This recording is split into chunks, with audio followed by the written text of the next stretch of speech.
It's another episode. Man, hold on before I start. Hey, Vic, we record? Yeah, we are live. I just want to make sure. That's the inside joke, Chris, if you don't understand, man. I'll tell you about it later. Hey, welcome to another episode of the Mill Experience Overtime. I want to thank you guys for keep liking the content, watching the content. Right now on YouTube, we're currently at $685 subscribers. You guys, please like in the channel. You know, we're trying to get to 1,000 right now. So keep liking, posting, sharing, and comment, guys. All right, guys, we got a special guest host today.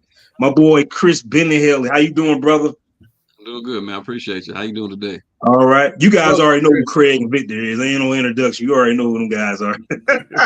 Chris, before we get started, tell the people about yourself, man. Oh, man, it's a little boring story. I ain't got a whole lot to say, I don't suppose, but Yeah. I'm born and raised right here in Sumter, South Carolina. Yeah. Oh, my gosh. I graduated from Lakewood High School in 2001. So Okay. although I look like I'm about 50, 55, I ain't but 40 years old, man. I know I just look Man, old. come on, man. You know? Been married 18 years now. My wife and I have 4 boys together and a grandson, actually. So it's been a busy past, I say 18 years, man, raising the kids and all that, but y'all know how that goes. Yeah. A lot of different jobs, mostly sales, retail, management, that kind of thing. But I've been doing IT work now for the past, I'd say, decade. Currently doing cybersecurity at Shaw Air Force Base. Okay. Got lots of hobbies, man. I can bore y'all to death with all of them. I love to hunt and fish. I'm a country boy, man. I love to be outside doing stuff. I also enjoy combat sports, jiu-jitsu, boxing, MMA, the whole nine. I'm sure I'm forgetting things here, man. But that's just kind of the high-level overview, I guess, of me. So that's what's up, man. Well, I'm 4 years behind you, man. I've been married 14 years, bro. So I'm with you. Yes, sir. You know, me being only 23, I ain't been married that long. You got a lot of wisdom in your 23 years. I know, right? Damn. Hey, I say 23 because that's when I started turning gray. Oh, shit. Wow. All right, Vic, let's go ahead and get started with the first topic, man. All right, topic of today is Lord Jamar. Well, I'm just gonna play the video. The full video is in the chat. It's about 20 minutes, but I'm gonna play about the first minute or so. Don't play the why whole 20. he's not voting for Kamala Harris. Let me do this. And this is why when we say Kamala, there's different types of black. And when we say black, we mean American black. Right. Like living the American experience. The cultural American cultural experience. And I'm sorry, she's first generation from people that were some of her Caribbean people owned slaves and all this type of shit. She had servants and shit. I gotta this one lady that she's pretending to be her fucking grandmother may have been a servant in her own fucking home, and she's passing her off as her grandmother. Oof. That's some foul shit. Oof. You gotta go on, push back on it. So here's the thing. It's just like when people say Africans sold slaves to Europeans. That is like saying French people sold white people to white people. What it is Africa is a continent. It's not a country. And so when you have Nigerians, you have Ugandans, you had warring tribes that sold other people of other countries, just like French enslaved Italians. And so when people say, whenever you see Candace Owens and she says black people sold slaves, that is like black wasn't even a thing. That's a construct. That's an American construct that doesn't even mean anything. It means whatever they decide that it means. Law, it means something. It means in law something, but it's an entity that was created to separate black people and to justify the dehumanization of black people. So I'm gonna start right there. All right. Hey, before we get started, I just want to say that's from the Godfrey We Trust God podcast. Shout out to Godfrey because I don't want to get sued. We ain't got a copyright. So shout out to Godfrey. That's on his podcast. All right. All right. Well, I mean, I didn't watch the entire video because about halfway through the song they were just yelling and arguing at each other. But just just watching it, it just kind of spewed this whole idea of you're not black enough, or because you didn't have the same experience I had, you're not me, sort of attitude that works to just separates all of us. You know, just because you didn't grow up in the same culture as somebody else. I mean, if you grew up in the suburbs versus the hood, you grew up in a different culture, no matter what color you are. And this whole thing about race, it really is really honestly a social construct, really to separate the poor.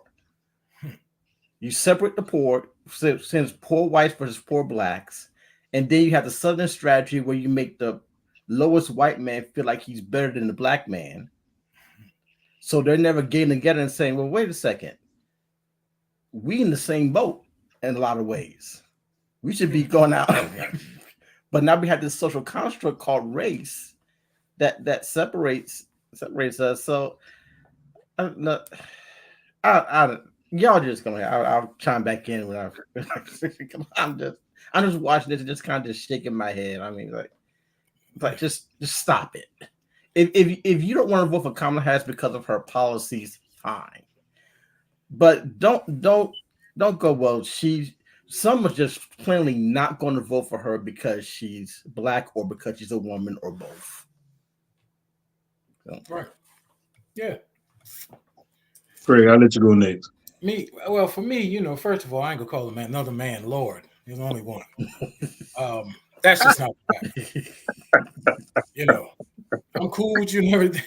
That's not good. Secondly, to spew something that you know to be pragmatic, in other words, fact, to say that her grandmother may have, you know, that's the one. You know, unless you've done your research and to know, then obviously don't cast aspersions on anyone. You know, let it be pragmatic. Thirdly, I mean, you're sitting on someone's show, and you do what you do. But when your parents, and again, this is my opinion, your parents look like you're high. You look like you're rolling up one. He was. And you're spewing things. You in other words, you said you call her the B word. You understand? I understand. Totally disrespectful. That's not who we should. That's not cool, man. I totally understand. If you want to say something about someone, and you call yourself someone who's a principle of character, of high moral character, that is, your vocab should not consist of calling someone out of their name as such. Mm-hmm. Yeah. You know, this is a lady, whether it be a man or a woman. She worked hard. And I'm not saying she's a man or a woman. I'm just saying, in particular, whether it's a man or a woman, they work hard to get in the position that they're in. Give them that due respect. Yeah. Yeah. You know, and you know, to me, it sets us back. Now you want to divide the black. Mm-hmm. They're not black enough. Mm-hmm. You know, they're not American black. You know, that African American term, hey, we were born here. Mm-hmm. You're American. Mm-hmm. You know, so mm-hmm. I mean, I personally thought it was quite vulgar. You know, and it's below, you know, beneath what you know he should aspire to say about someone of her character. I mean, I'm sorry, of her position. Yeah. Yeah. If he doesn't like her, he doesn't like her. You know, that's the thing.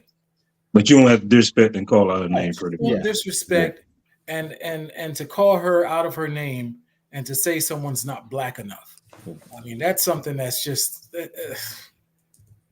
it's ignorant. But is it a willful ignorance? Is it willful ignorance? I mean, is it for clicks? Is it for likes? Mm-hmm. Pretty much. A lot of things on social media, that's all it's for. Clicks, likes, especially in this podcast era. Yeah. But I think, again, I believe that it's putting us behind from where we want to have a seat at the table.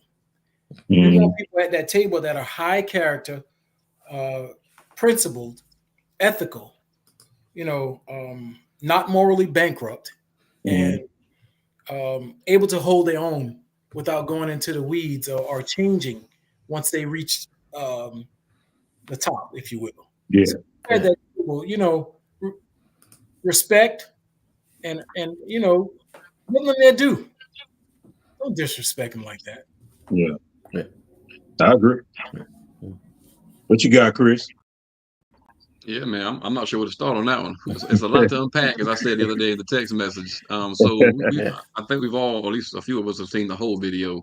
I've seen the whole thing. Yeah, it could be a little difficult to watch, mostly because it's distracting. Godfrey would go off on a little tangent, kind of in the middle. I think it was, matter of fact. Yeah. I think it was like, so it's kind of hard to pick up on all the more important things, if you will. But I get it. He's a comedian, so I understand. Yeah. Kind of touch on some of what you guys have already mentioned. I think Vic, you mentioned that, we spend so much time focused on race. And I'm just gonna be honest with you guys. I'm not big into politics. I don't know a lot about politics, so I try to only speak to what I understand, or at least I think I understand. And I try to be very careful. Yeah, I try to be very careful to lead with that as well, so I don't sound too foolish. But for me personally, I didn't start paying a lot of attention to really any politics until right around 2008 when Obama was running for president. I just started kind of paying attention to that point. From then to now, I've noticed how even when Obama was running, things were they're beginning to be very racially divided. I don't know if it started there and I just wasn't paying attention prior to that. I already have no idea, to be honest with you. I just know I started kind of seeing that division start taking place at that point, and it progressively got worse. When Trump took office, it's kind of the same thing. It just progressively got worse to where you had, the Republicans were all white folks and the Democrats were all black folks, and we got to be against each other. And if you're a Democrat, you can't like this. If you're a Republican, you can't like this, and so on and so on and so on. It sows a bunch of division in our country. We don't need that. So I think somewhere along the way, we brought race into the mix, and we shouldn't have. Vic, you said that we should be talking about policy. So for me personally, that's kind of what I do when I look at politics and different offices that are running, et cetera. I try to make sure I focus on the issues at hand and who's going to do the better job. I don't really try to get into the whole, as they call it now, what they call it, identity politics and stuff like that. I'm not going to vote for so-and-so just because they're this or they're that. I want to see what you're going to do for me and my family, what you can do for my bottom line, for my dollar, my bank account, et cetera. Same thing. Yeah. So, and Craig, I like what you said as well about the way that he spoke about her. I'm gonna be honest with you. I'm not the biggest Harris fan either. However, I'm a very big believer that position, that's the highest position in the land, and we should respect it as such. Regardless if it's Biden, Harris, Trump, Obama, whoever it is in office, that should come with a high level of respect. Even though sometimes that potential candidate or that leader, if you will, may not seem very worthy of that at times, but I do believe that because that position is what it is, we should hold that in a very high regard and speak to it as such. But unfortunately, a lot of times we don't do that. And I'm guilty of doing it myself. I ain't sitting there lying to you. There's been times I've probably spoken pretty unfavorably about whatever candidate for whatever position, but I think that just, again, kind of adds to the problem. So we have to do a better job of that, especially as it goes to the race thing. I think that's to me, that's the worst. And my personal opinion is that we have a lot of that to blame on social media, the media as a whole, if you will, big news channels, etc.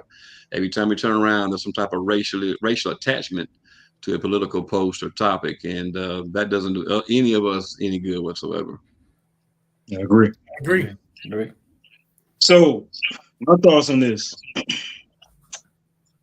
Vic, you say you didn't watch the whole video, right? No, I didn't watch it. Craig, did you watch the whole video? I watch probably up until the last 2 minutes. Okay, that's pretty much. I watched about half of it. So I think a lot of key things I get what you're saying I don't like when he call her a bitch. I don't like any man calling her. Well, let me start that. Especially somebody in that position that's running for a seat like that. Don't disrespect like that, man, especially being a female. On that note, I kind of see what he's saying. Don't get mad, Craig. Well, I'm gonna get you going. Because before I saw the video, it's funny. Before I saw the video, I was telling my wife basically the same thing. I said, Harris going to mess up at, she's trying too hard to prove herself that she's black. You know, every interview she goes on, she says something contradictory. Let me say something like collard greens. Oh yeah, my grandmother made collard greens and this and that. Not every black person eat collard greens. I sure as hell don't. I don't. You know what I'm saying? I can't stand collard greens. And she made a comment about she washed collard greens in the bathtub. That's what nasty. I don't know one black. My great grandma, that's all she cooked. And I ain't never seen her do no shit like that. Well, you can. Yeah. But what I'm saying, Craig, don't say stuff like that and thinking that's the black way. Because you're trying to prove yourself that you're black. That's what I'm saying. Mm-hmm. And she made a comment on the Breakfast Club. She used to smoke. They asked about, you know, the marijuana policy. And she admitted she smoked weed in college, which who doesn't? Who did? You know what I'm saying? There's no judgment there. But then they asked her, hey, when you smoke weed in college, what do you listen to? And she said Pac and Snoop. She graduated in 1986 from Howard. Pac and Snoop wasn't even out then. It's like you're trying too hard, and I feel like that's going to mess her up. Yeah, I can see that. Yeah. You know what I'm saying? I feel like that's going to mess up. Stick to the policies. Stick to what we as black people, we don't want to know about your collard greens, your watermelons, your Biggie, your Tupac, your weed. We don't care because not all black people are into that. I never smoked weed in my life. Me either. I don't eat watermelons. I don't eat collard greens. So I ain't into that. I listen to pop. You know what I'm saying? But just because you go with that stance, that's not something that all black folks can relate to. And it's kind of insulting. It's just like when Joe Biden went into the Breakfast Club and said, oh, if you ain't black if you don't vote for me. What the fuck? Right. But can I add that if they ask her the question, go ahead. If they ask her the question, has she not answered the question, then it would have had a problem. She could answer. If she said, hey, when I smoked weed in college, I could be listening to James Brown. No, I could have been listening to Victor. Oh, I don't remember what I was listening to then. She may have embellished. She may have forgot. I don't know. But what I'm saying is, if someone asked the question, prepare for the answer. And if her answer is, she has to be prepared. She's a presidential candidate. She has to be prepared for everything. So if you're not sure, hey, I graduated in 1986. Who was hot then? Let me see. Oh, Run DMC, Public Enemy. I was hot then. Yeah, Craig. And she may have been so hot, she didn't know what she was listening to. That's all I'm saying. I feel like I was telling my wife that because I said I watch, and some of her stuff is like the same thing, man. She was in South Carolina. She was talking about what was it? Something about workers, man. But she had that southern accent. Then she went to another state and her accent changed. Like, man, Kamala, what you doing, man? Just what you doing? Hey, and I'm not defending her. Yeah, but I code switch too. When I'm in Orangeburg, I talk as when I'm in New York. We all do, man. When you running for a presidential, when you running for that type of seat, man, you got to be. You know what I'm saying? Message. And a lot of times the questions are designed to say, "Oh, we want to know you as a candidate." Yeah. You understand what I'm saying? It's not so much policy because they've gotten away from that. Yeah. They're in the weeds now.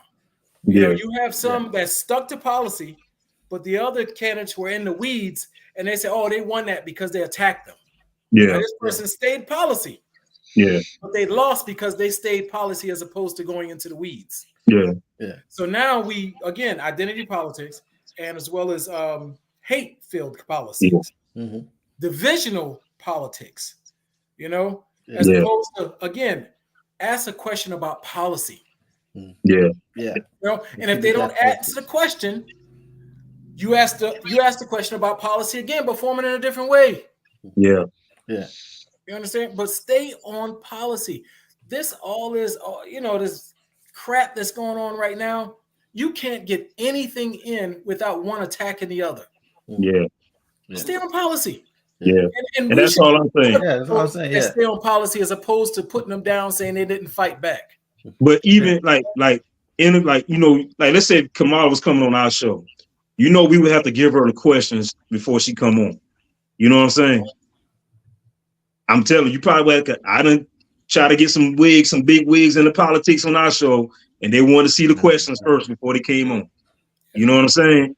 So she get to pick and choose what questions she want to answer. If you know that's one of the questions you pick, prepare for it. Don't say I listened to Big Tupac and Snoop in 1986.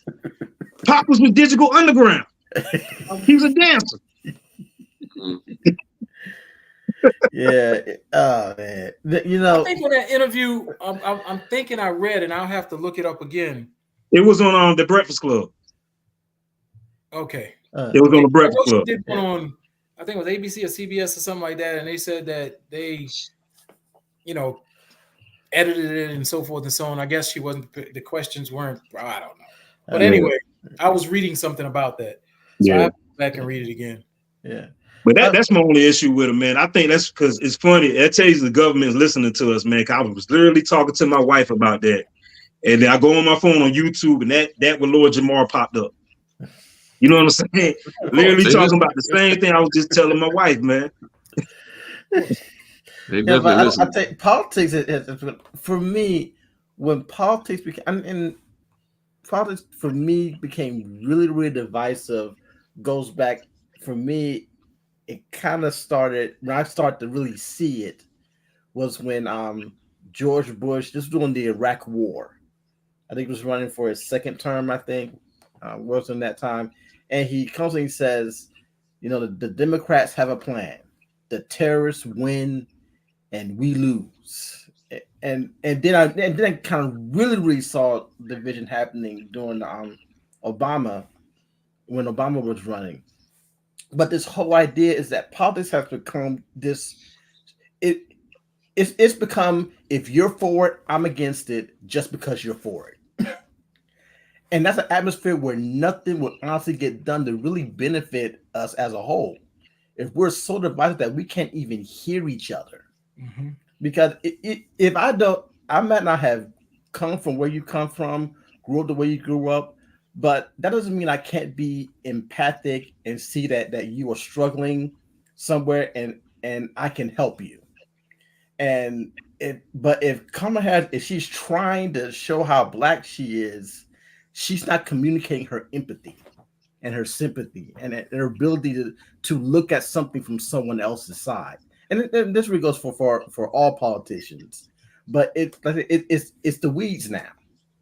It really, and if you took, and I studied a little bit of politics about these our political parties, our two-party system. At some point, the Democrats and Republicans actually flip platforms. So no party is what they were a generation ago. And I think if we go forward a generation, they'll probably flip platforms again. So it's really bad for all of us as a country that what you got to say, Chris, has become. Well, I'm just going to say, for me personally, I think I don't hardly trust anything that I hear, to tell you the truth. You know, for me, it's like, show me what you've done. Yeah. You know, you can tell me about what your plan is and all, and that may sound good. And sometimes that might be all we have to go on, you know. In some cases, you might have a track record we can look at and see what you've done historically, and we can kind of make a decision from there. But at the end of the day, I really believe that everybody's got their own agenda anyway, you know. And that might kind of sound a little, what do you call it? What's the term? Conspiracy theorists, I guess. I hate to be that way, but you know, that's just kind of the way I believe, to be honest with you. You know, I think to a lot of these politicians, we're just, you know, they don't know who we are. They don't really ultimately care to a degree, you know. I think a lot of them just want that power that comes with it. No, I don't want to misspeak here, because I think there are some that are genuine in what they're trying to do, that they truly want to see this country succeed and do well, and they want to do well for the people. But yeah, everybody has an agenda. That could be the agenda. Yeah, so. could be. Yeah. So for me, I try not to get too excited or, you know, or wound up about any one particular politician. You know, I got my own set of core beliefs and values, et cetera, and I try to go on that. But I think we've been conditioned so much as a society to entertain all the. So Craig, I think you might have mentioned this a second ago when you're talking about how they're so busy bashing each other they can't answer a question on policies and things of that nature.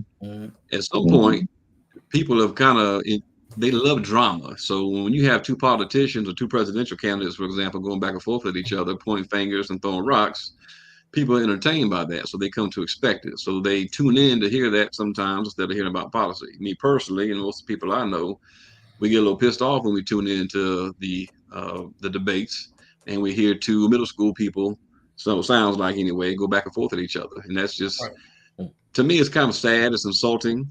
And that until they start changing that, we're going to be in trouble, period, I believe. And, you know, I had spoken to someone a while back, probably months ago, and they said that, think about this, Craig.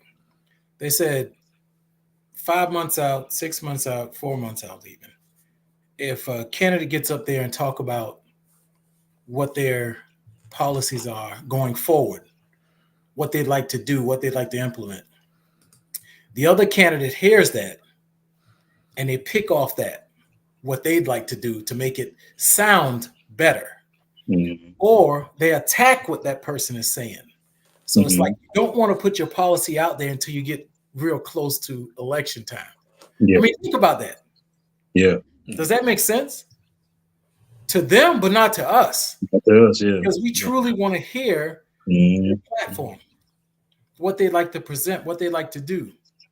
But again, Chris, Vic, Excalibur, there's so many people that want to hear them go into the weeds to insult one another, to talk, bash one another, as opposed to what's important to who I feel most people, the masses, meaning, what are you going to do for us as it relates to, putting food on our table, from an economic standpoint, making sure that, we don't go to war, making sure that our allies are in line and we're not ticking them off in a sense, because that's important.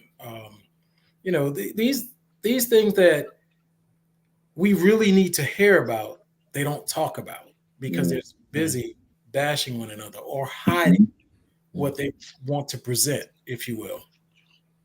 Something has to change. Mm-hmm.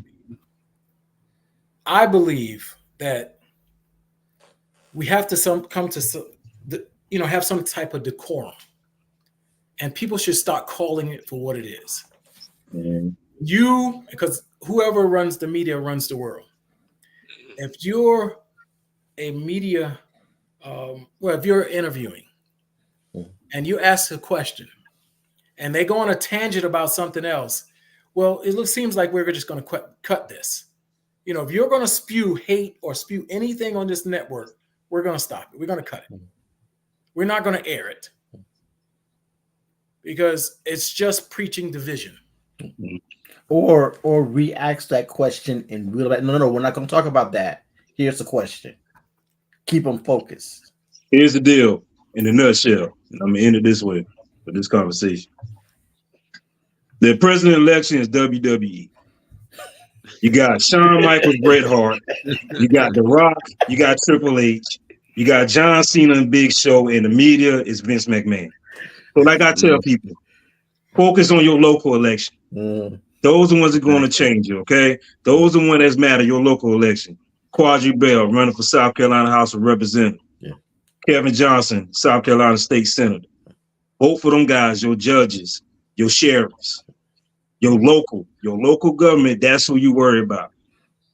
That other stuff, the presidential, is WWE, WCW, ECW, whatever you want to call it. It's Conor McGregor versus Floyd Mayweather. Yeah, the presidency, basically two powers, head of the executive branch, commander-in-chief of the armed forces. I mean, the president doesn't control gas prices or grocery prices or create jobs or loot. The president has no power over that. So sometimes we really ask the wrong question in reference to evaluating a president. And you vote for who benefits you and your family. Yeah. So, I don't care if you Democrat, Republican, whatever. I'm a Democrat and every Republican talking about something that's going to benefit me and mine. That's who you vote for. Yeah. And like Chris said, you look at their track record. Yeah. Don't have no code switching. Yeah.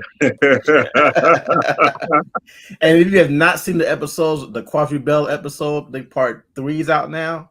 Yeah, it's If you out. haven't seen Kevin Johnson episode, Check those out, y'all man. need to go in and watch it and share it. Yeah. What's next, Vic? Let's see here. Let's talk some football. Huh? Yeah. We good with that? I'm cool with that. Chris, you in sports?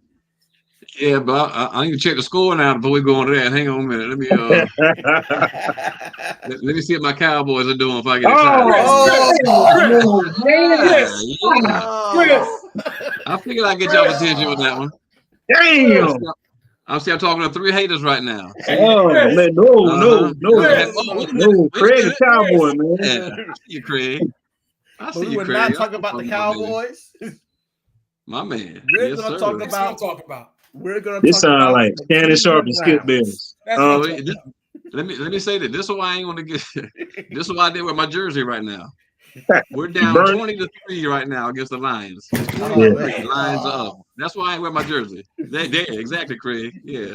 Well, hold on now. I see you got that Rodgers jersey in the bag. You a Green Bay fan, huh? Yeah, I'm a Green Bay fan all day, baby. All day. Y'all on we won. We won. We beat Arizona earlier today. We won. Yeah, we ain't gonna talk about that. So let's see. What's going on with college football? Man. Oh, you want to talk about college football? Yeah, what's going on with college football? College football. Man, I haven't watched any scores. I'm gonna check the scores. Colorado lost last night. Yeah, Colorado lost last night by 3 points. Mm-hmm. By 3 points. But while y'all figuring out that college football, so we talk a little bit about NFL. The Cleveland Browns. Cleveland has kind of been a team where quarterbacks go to die. That ain't true. Let me stop. Not been go really ahead. Their history with quarterbacks has not been very good, especially post the re-franchise or the restart. But now Deshaun Watson he got paid what $200 million contract guaranteed, and I tell you I don't even know what in the world's going on. I'm sorry. Go ahead. Yeah, Deshaun Watson is. I think I'll pull some stats here. He's ranked 28th in traditional quarterback ranking, 26th in yards per game. He's 4.5 yards per pass attempt, and the Browns are 1-4. I think the game is still going on for this Sunday, but at this point, as Cleveland, what do you even do? So what Cleveland mess up at right now, the reason why Deshaun Watson's going through what he's going through, because he's going through some more lawsuits. He has some more women coming out about sexual assault. So that's probably bearing on him right now. What Cleveland got to do is bite that bullet and just cut his ass next year, man. I understand if they cut him, they still got to owe him the rest of that $200 million guarantee. But right now, dude, they got the the owner's a billionaire. I'm sure that he can wipe his ass with that money right there. They should have kept Joe Flacco last year. Yeah, Joe Flacco took it to the playoffs last year, man. Yeah, they let them do really good the past couple of years. And I mean, you have the head coach is a 2-time coach of the year. I'm worried that the coach might lose his job over this. I hope not. Cleveland really have a squad. They really got some. They really got some talent offensively and defensively. And it's just Deshaun Watson. I honestly think whatever he's going through personally, he need to just be a man to tell him, like, look, I'm hurting my team. I'm going through a lot of stuff. I just can't do it. You know what I'm saying? I mean, he has over 200 sexual accusations on him. He already settled 100. Yeah, he settled 100. It's a ridiculous number. You know what I'm saying? Hey, he's not focused. I mean, it was 4-0 the other night, and he walked off the field. Yeah. The coach was like, "What's going on?" Yeah. That's when you tell him, "Yo, you just go ahead in the locker room. You ain't gotta worry about suiting up. Yeah, you can go ahead and undress." Yeah. But now still facing accusations, but I know that once the initial accusations started coming out, he hasn't really been the same since then. And I get that. I mean, that's a lot to kind of deal with, and I'm not judging the man by no means, but I mean, once something like that, That wears on him. Yeah, that wears on him. Yeah. Especially the kind of reputation he had in college. Oh, yeah. Coming out of Clemson, man, he had that reputation as a good kid, God-fearing kid, almost Tim Tebow like.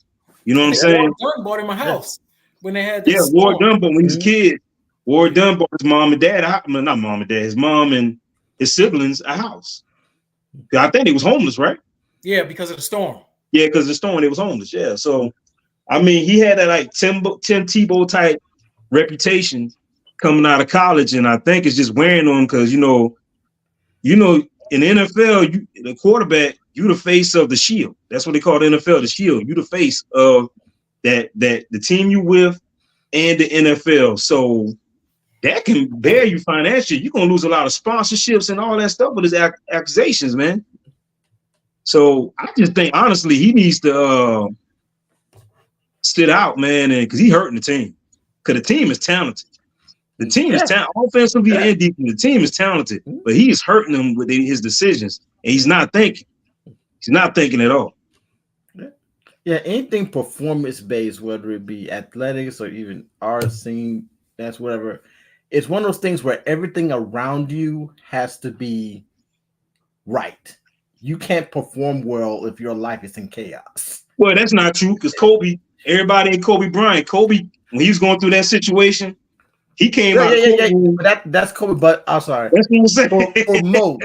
For most, you can't perform well if you're under high stress. Yeah, you just can't. So Kobe came out of the courtroom, and shot 70 that same night. He's just different. Just different. Yeah, he's different, but for most people, you gotta have a low stress life around you, and you can't be having all this stuff on you and then be out there and perform at a high level. Yeah, I agree. I agree, man. But what in the world was Cleveland doing? I mean, he got this contract while he was going through all this legal stuff. And I look at Cleveland, I'm like, why? At that point, they thought because at that time, he already settled out of court, and they thought that was behind him. And he was hot. You remember that season before? Yeah. He had like almost an MVP year for Houston. Yeah. So he was hot that year, man. And I still ain't paying nobody no $200 million guaranteed. Yeah, he reset the market, so other GMs got to be pissed off. Yeah. Because not other GMs thinking, do I have to pay my quarterback $200 million now too? Other quarterbacks going to Patrick Mahomes is like, yeah. I know what you're doing. I want $250. Man, I'm just going to go ahead and say it. We suck. Hey, by time. Let me tell you something. Zeke holler he want the ball. He's 5 carries for 6 yards. I'll tell you something. My son's a big Dallas fan too. Obviously, he had to be. He had no choice. But we talk all the time. And one thing that we cannot get over is the fact that Jerry passed up on Derrick Henry in the offseason. Yeah, that's crazy. That's crazy. He's doing for Baltimore. You know what I'm saying? So he's having a great year so far already. He ran the ball down our throat when we played Baltimore. Yep. And you look at, we can't afford him, but we didn't give Dak all this money. Thank you. For him to be sometime. I love Dak. Don't get me wrong now. When he's on, he is great. But when he's bad, oh my Lord, he's bad. But the man, all the money that he did, and now we got to forego, signing somebody like a Derrick Henry. We got to make all these other sacrifices. It don't help. And now what we're gonna do? You know what I'm saying? We need running back bad. We need help. Yeah. I think you paid Zeke $3 million, and I believe the other running back is making, I think, 2 or 3. So combined, that's Derrick Henry right there. Yeah, you just $6 million. You didn't reach out to Derrick Henry camp. I mean, let's say what it is. You don't know if Derrick Henry would have asked for the minimum. Yep. You don't know. Yeah. He want to play for the Cowboys, man. That's his team. Cowboys. When I look at our play calling and I see Dak throwing the ball, look at every tight. You don't see an open player. It's all tight windows. Yeah. So the play calling is crap. Yeah. I see Dak threading the ball into tight windows. Yeah. When teams know we can't run the ball either. So, I mean, there's no fear there. And y'all know how it is. You got the run game working out. You use that to set your passing game. Well, we don't have a run game. So it's very one-dimensional right now. And if Dak's going to throw picks the way he has been, he's not doing terrible, but it could be a lot better. Craig, they talk about us all the time, how we say every year is all year. Well, I stopped saying that a while back. I don't get excited anymore. Unless something drastic changes, man, I don't see it happening no time soon. I told him I'm not putting up a poster. I'm not wearing a jersey. Hey, this hat's so clean because it ain't been outside yet. Yeah, man. You Cowboys fans be holding on. I say y'all gonna be in y'all division, man. Y'all gonna be down there with the Giants, man. Yeah. The Commanders looking strong, even though they lost today. That young boy look good. A really good team, yeah. So Dane Quinn got them boys right in his first year coaching. I need you to do me a favor. Can you mute Excalibur and yours? I don't talk about the Cowboys. Chris and I we have a contract. I'm being sympathetic. Right. Not me. Boy, let me tell you, man. When we played y'all in the playoffs, times for y'all. I didn't even care. I didn't even care. We lost the next game that next week. That was my Super Bowl when we beat y'all like that in the playoffs, boy. We beat you like you stole something. Well, I tell you, we beat you like a runaway slave. That was so embarrassing to watch. My feelings was hurt after that game. I wasn't even mad. I was just hurt. They about to score again. Who, Detroit? That ain't none of your business. Now, but listen. So y'all stole one from us now a few years ago. And you know what game I'm talking about. That Des Bryant catch. You stole what? That was a touchdown. That was not a catch, man. It took 3 steps. I was saying 3 steps. That video, Vic. Go ahead. Yeah, you know better. That was not a catch. I did not know what you're talking about. Ernest, you're a student of the game. Man, he was No, ain't no Bible. Started with one, switched hands, and reached for the end zone after 3 steps. Man, that didn't happen. No, he was bobbling, man. Juggling that thing, all know what a catch is. The only person who doesn't know what a catch is the NFL. So we've been cursed ever since then against y'all. No, y'all been cursed ever since what's his name? Fumbled the snap for the game-winning field goals. Romo. Yeah. Romo. Seahawks. Yeah, and the funny thing about it, you know what's crazy about that? I was rooting for the damn Cowboys in that game too. Because during that time, the Seahawks were so boring to watch. I didn't want to see progressive. Huh? That's why we lost. We've been cursed ever since Jerry fired Jimmy Johnson. That's how we've been cursed ever since. I agree. I think it was Eric Dickerson said the worst thing that happened was for y'all to win that Super Bowl with the next head coach, what's his name? Barry Switzer. Barry Switzer. Mm-hmm. Because Jerry thought, we can do it without Jimmy. Yeah, he just turned 91. Hey, so Chris, I know you got to go soon, so I want to ask you this: what's your thoughts on Diddy? Well, from what I have been hearing and following, which ain't been much, I don't know if I'm surprised, man, to be honest with you. And that just kind of goes back, not just to the Epstein thing, but just in general. When you start hearing more about, people that have money and power, they feel like they're invincible. They can do anything in the world. They never go get caught, whether it's, sexual assault, trafficking, whatever it is you want to insert there. It's disgusting. It's despicable. I don't think there's any way that you can even pretend that he might be innocent on any front whatsoever. So I have no doubt that he'll get what's coming to him, and I have a feeling it'll come swiftly. I think I heard the other day that he's like on a hunger strike or something crazy. He ain't eating and this and that and all whatever. So I don't know if he would try to starve himself to death, if he gonna Epstein thing in prison, or somebody gonna Epstein him, or however you want to look at it. I think they should put him in general population, and let justice be served, But I've seen some interviews, man, for some of the young ladies that have kind of, I guess, been exposed to that and have like a firsthand testimony, man. And it's just, and I guess even some of the fellas apparently, that's just a whole nother level of evil, man. That's just, he'll get his though, no doubt about it. I honestly think now a lot of things. I think people do have some money grab, like I guess there's something coming out now about he's raping little boys now, like Justin Bieber. Diddy's a lot of things, but I honestly can't see him doing that. Maybe a grown man, but not a little boy. You know what I'm saying? Now let me ask you this now. So why do you say that? Just because of what you've seen of Diddy over the years, or because you just think it's hard to, and I granted it is hard to imagine. Well, no, I think I'm a pretty good, because with things going on with Diddy, I've been thought that years ago, man. Even you know, the freak off stuff. He just seemed like that type of guy. You know what I'm saying?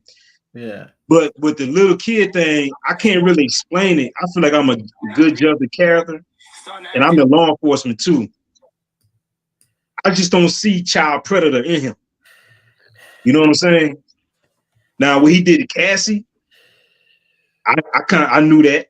Not I knew in person, but I could have seen it, and then the video obviously proved what I thought. And check this out. If you hiring a dude to smash a chick and you watching and you getting off on that, you suspect anyway. Oh yeah. You know what I'm saying? Yeah. Oh yeah. But I don't think a kid would do it for you. Yeah. Now R. Kelly, yeah. I can agree with what you're saying. I think go ahead, Vic. My Go ahead. thing is, I saw one video, and to me, with Justin Bieber and Diddy, Justin Bieber seemed really, really uncomfortable in Diddy's presence. Was it a video or a still picture? A video. Let me see if I can show it. It's about 20 seconds. Yeah. To me, he just seemed really. Now I say it could be true. It could be true. Yeah. I never heard of rumors. I always heard gay rumors about him, even back when I was in high school. Gay rumors about him and little freak off rumors. You know what I'm saying? At that time, it's called orgies, not freak offs. Yeah. I mean, just my impression. Selling out arenas and everything. Starting to act different, huh? You ain't been calling me and hanging out the way we used to hang out.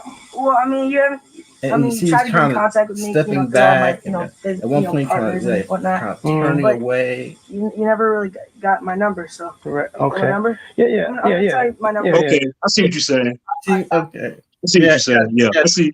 I never saw that video. I see what you're saying. I don't think he wanted him to have the number. Yeah. But I ain't never approached no kid. Hey, we ain't hanging out like we hanging out. You know what I'm saying? I mean, that's like when we heard that Michael Jackson was in the bed with little kids. Yeah. Why are you in the bed with little kids? Why are you asking little kids, why aren't we hanging out anymore? Yeah. Okay. Yeah. I take my statement back. I didn't see the video.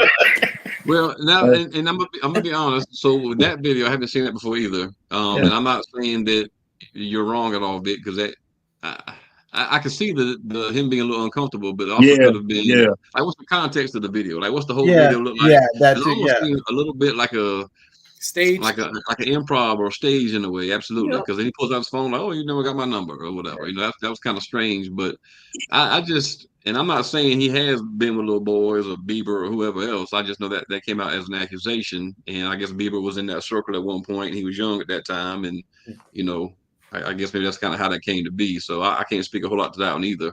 So, you know, to your point, you know, I definitely could see the whole freak off thing, him with the ladies, and that being kind of problematic for him. But I never really thought he showed any gay tendencies whatsoever until I heard about that. I guess it was the Meek Mill video or something that leaked. So that's all that kind of started coming out. And then people started playing a bunch of clips of him, I guess usually more so when he was drunk, you know, how he would start saying weird stuff like daddy and this and that, you know, like I seen him on the Drink Champs podcast one time. And it was another one. It might have been. Yeah, he's drunk. He called guys, "Dang, daddy, you got to pull more than that, daddy." I'm like, oh, I saw that. Yeah, I'm like, I ain't calling no man daddy. I ain't even call my own daddy. I call him pops.